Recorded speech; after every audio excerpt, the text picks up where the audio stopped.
Come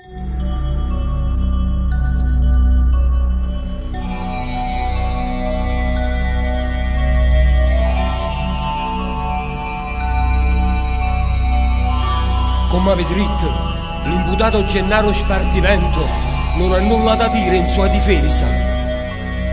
No, signor Presidente,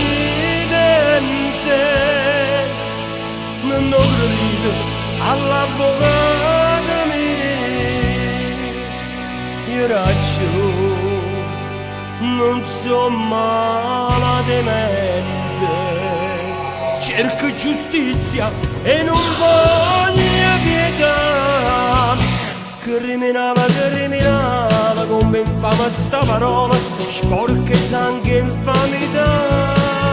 E non mi cerco perdono, no, io non mi vita perdonare. Ma come? Io rinchiuso in un manicomio criminale per infermità mentale. Io, Gennaro Spartivento. No, signor Presidente, povero criminale, io l'ho già acceso.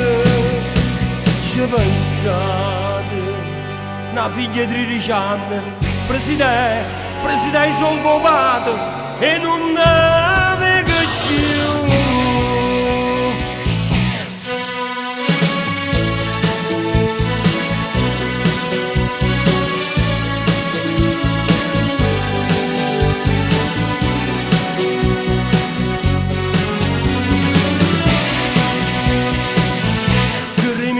Criminale, come infama sta parola, sporca sangue e infamità. E non mi porterà condanna, no, io la mia vendicata.